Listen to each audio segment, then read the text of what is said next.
Hello' guys. তো মই এতিয়া গা পা ধুই আহিলোঁ খুৰীহঁতৰ ঘৰত ভাত খাবলৈ।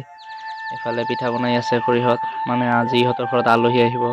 আৰু ইফালে আছে হাঁহৰ মাংস আৰু মানে বেলেগ চব্জিবোৰ হোৱাই নাই। তো আমি ইফালে যাম, সেইকাৰণে এইখিনিয়ে খাই ল'লোঁ। তাৰপিছত ইফালে মই গাহৰি মাংস আনিছিলোঁ, এইবিলাকো ৰন্ধা হোৱা নাই। সেইকাৰণে 4 পিচমান লৈ আহি মানে মই চুবি খাম এইবিলাক। তাৰপিছত কৰি পিনে ইফালে সৰু সৰুকৈ কাটি ৰেডি কৰিলোঁ, ধনিয়াৰ পাত পিঁয়াজ। ইফালে ৰেডি হৈ গ'ল।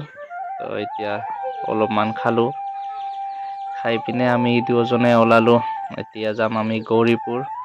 আজি এটা মানে প্ৰগ্ৰাম আছে কালি, তো আমি বাছত উঠি ল'লোঁ এয়া।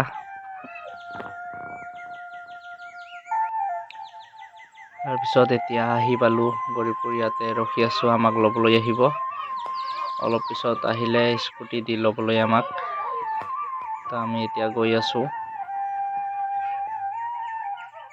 আৰু ইয়াতে হ'ব কালি আমাৰ প্ৰগ্ৰামটো।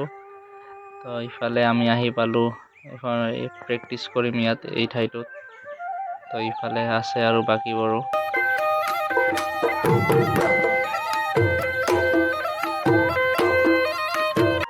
তো এতিয়া আমাৰ প্ৰেক্টিচ শেষ হ'ল। তো আজিৰ ভিডিঅ'টোত এইখিনিয়ে, লগ পাম আকৌ এটা নতুন ভিডিঅ'ত।